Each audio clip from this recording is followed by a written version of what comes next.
Ole Gunnar Solskjaer kini benar-benar satu pilihan yang sangat-sangat konkret untuk Man United dan situasinya semakin hampir menjadi realiti. Sepertinya saya maklumkan Ole telah menawarkan diri beliau kepada Man United dan hari ini saya boleh sahkan bahawa perbincangan sedang berlaku. Sepanjang hari, wakil Ole dan Ole sendiri dan pihak-pihak Man United telah pun berbincang secara langsung, secara direct. Perbincangan sedang berjalan, difahamkan juga bahawa Ole kini adalah salah satu calon utama untuk mengambil alih Man United. Sekiranya dilantik, ia adalah sebagai pengurus interim dan bukan pengurus tetap sehingga akhir musim. Perancangan kelak adalah untuk melantik pengurus tetap bertaraf dunia pada musim panas 2026. Itu adalah idea utama United sekarang ni.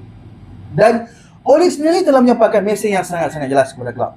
Tiada isu kontrak, tiada isu tempoh ataupun tiada isu gaji. Wang bukan keutamaan untuk Ole. Apa yang dia mahukan hanyalah untuk membantu Man United dan kembali ke klub yang dia amat cintai. Dari sudut Ole dan ejen beliau, semua terma sudah jelas dan dipersetujui. Sekarang keputusan sepenuhnya di tangan Man United untuk membuat keputusan untuk melantik Ole ataupun tidak. Di dalam klub, nama Ole dilihat sebagai salah satu penyelesaian yang sangat-sangat realistik dan juga masuk akal. Dan beliau mempunyai pengalaman mengurus Man United pada satu ketika dulu. Dan selain pada nama Ole, nama lain yang turut disebut ialah Michael Carey dan Ruben Nistelrooy, dua bekas pemain langit United yang sangat memahami budaya klub. Namun, buat masa ini, Ole kekal sebagai pilihan utama. Sementara itu, seperti kita tahu bahawa Darren Fletcher akan memimpin pasukan dari tepi padang pada minggu ini. Dan satu lagi perkembangan penting untuk saya kongsikan dekat hamba